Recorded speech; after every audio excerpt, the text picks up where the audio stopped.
And Matthew, right there, Matthew 19:9. And I tell you this, whoever divorces his wife and marries someone else commits adultery unless his wife has been unfaithful. His wife was not unfaithful. So it was August when, by Denise's own words, there was still hope for the marriage. Hi everybody, welcome again to this channel. I've been covering the story of Daystar, and today I'm going to continue to do that.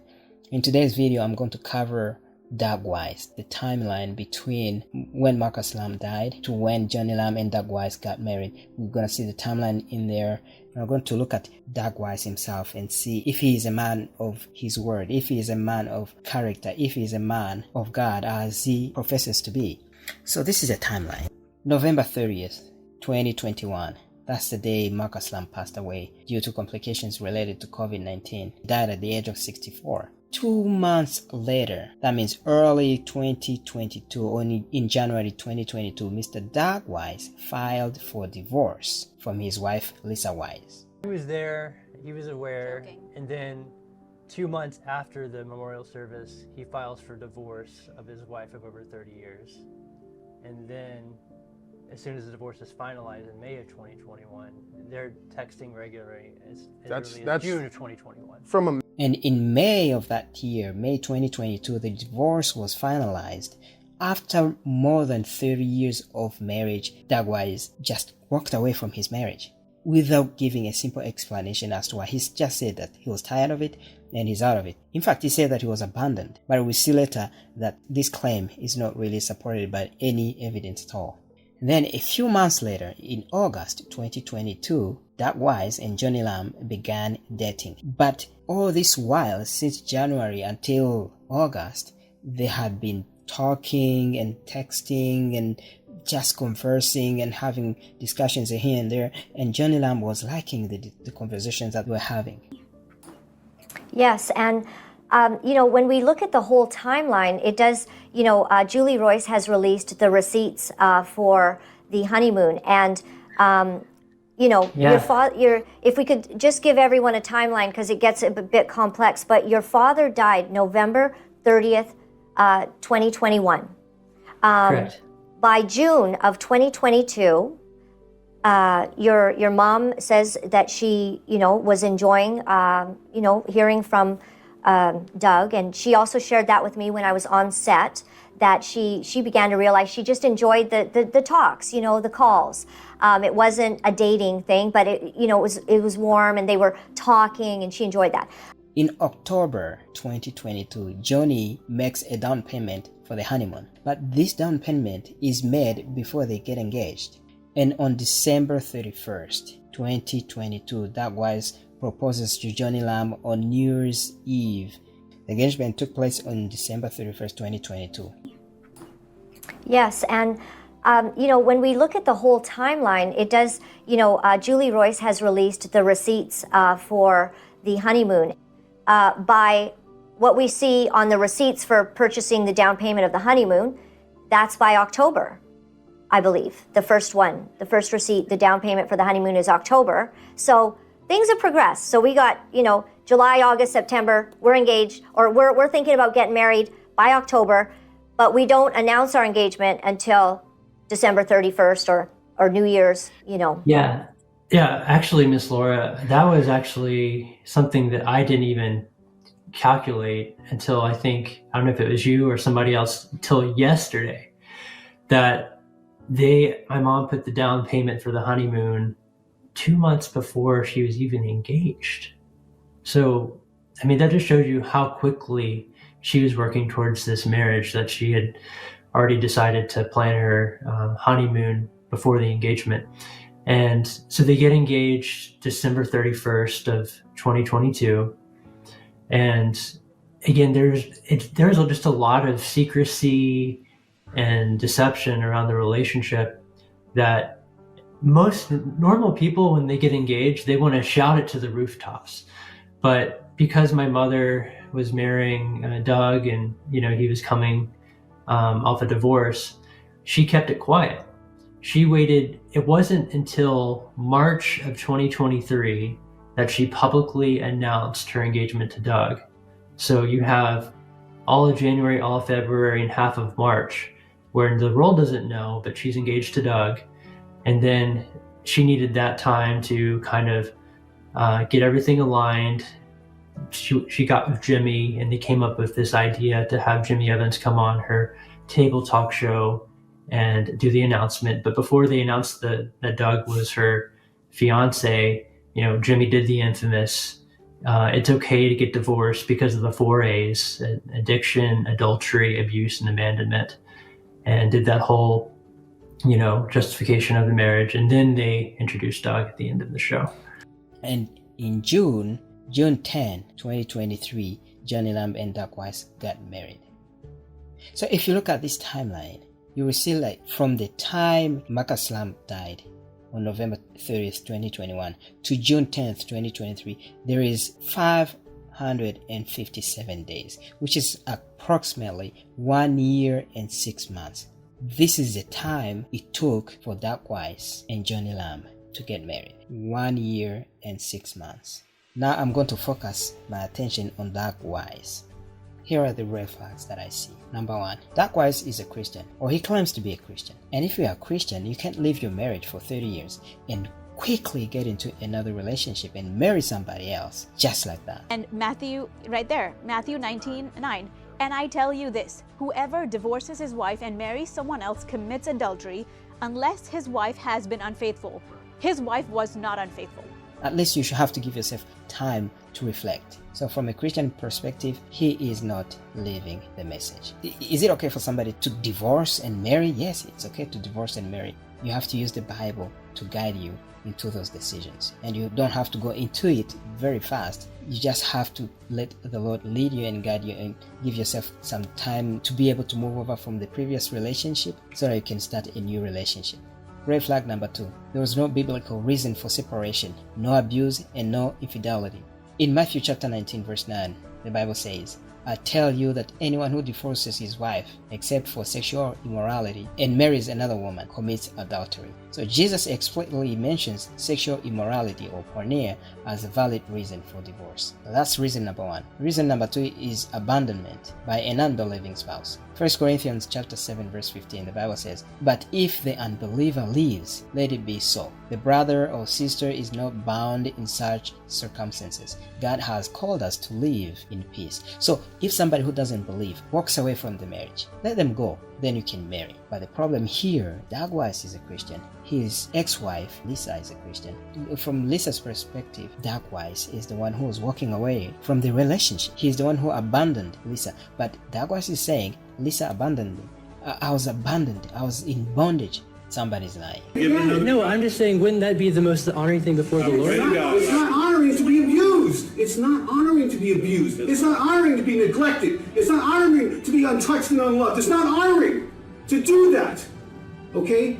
Lisa revealed that one of the biggest issues in their relationship was how Doug became emotionally distant over time.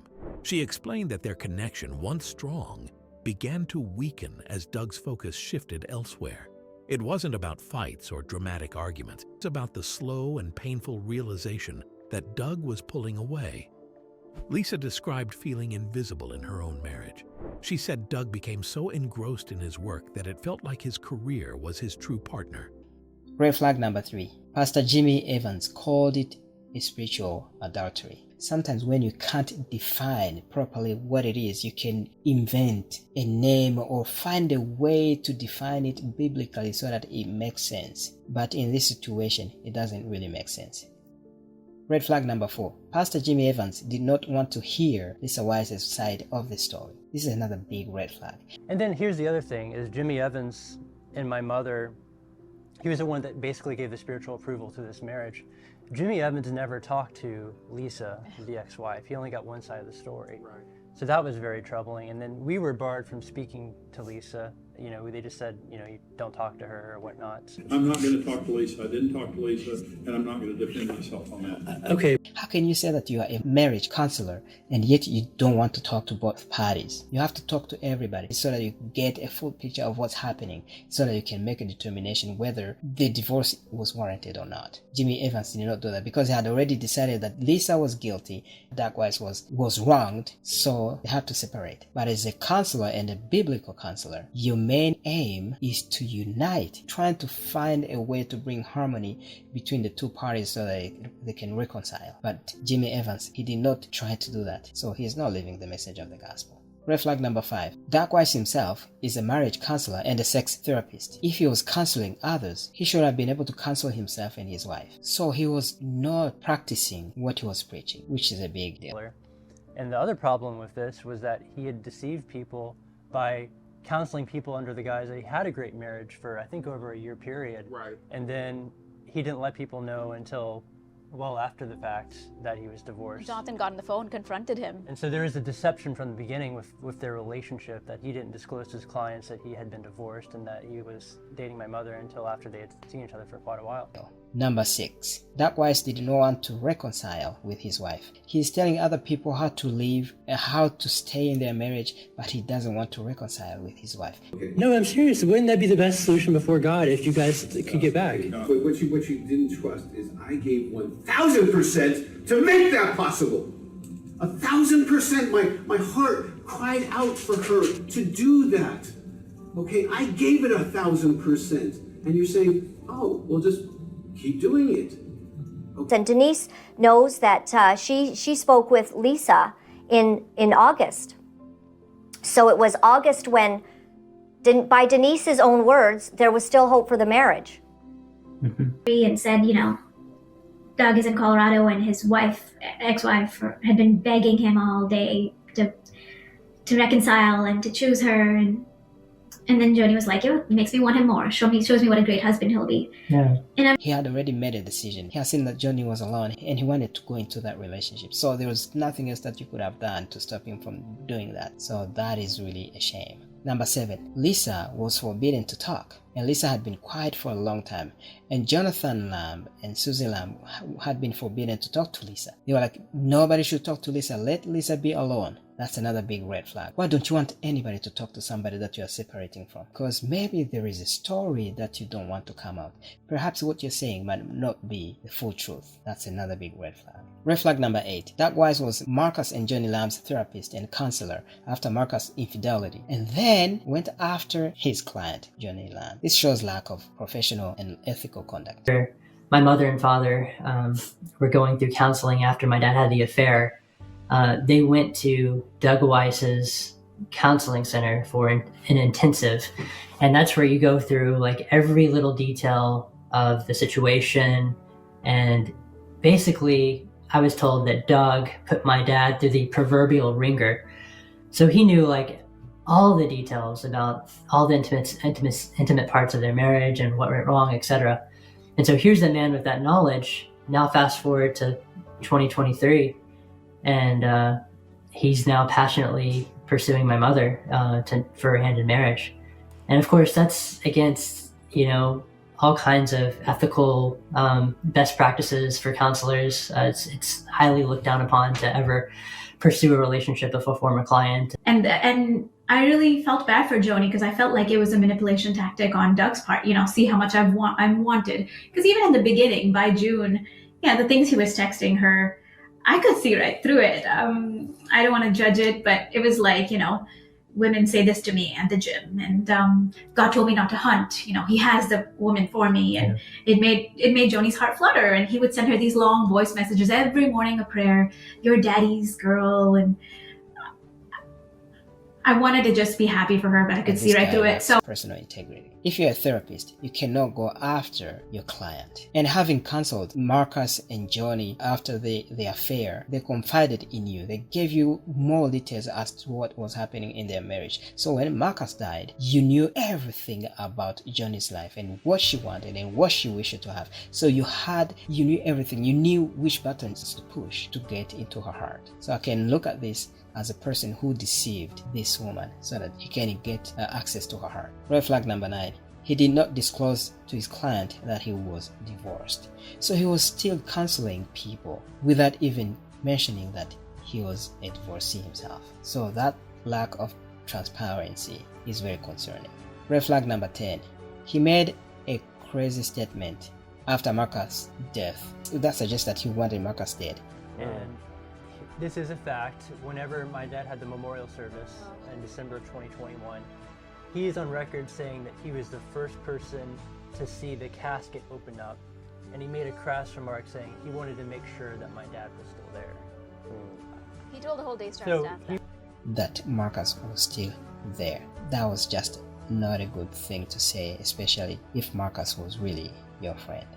And red flag number 11. The Lamb family was deeply divided after Doug came into the picture. The truth is, my mother and I had a really good relationship, and she literally told me that I trust you with my life, to the point that when my father passed, she literally added me to every single one of her bank accounts and credit cards. That's how much trust she had in me. Wow. So that's the way it was. Not until Doug came into the picture was there a real rift. Because All the kids were like, Mom, slow down. Mom, don't do this. But Joni doubled down, then moved ahead with the wedding. And this really divided the family. You can't trust somebody who's gonna come in and divide your family. You can't trust somebody who will say that God told them to destroy their own family so that they can start another family. And even that family that they are starting, they are destroying it because the members of the family are not in agreement with that decision. So Doug seems like a person who cannot be trusted. And as a Christian, you have to live the message of the gospel. If you are not living the message of the gospel, you are not a true Christian. This is what I have to share for today. I will see you in the next video. God bless. Please like and share this video and let me know what you think in the comment section below. See you next time. God bless. Bye.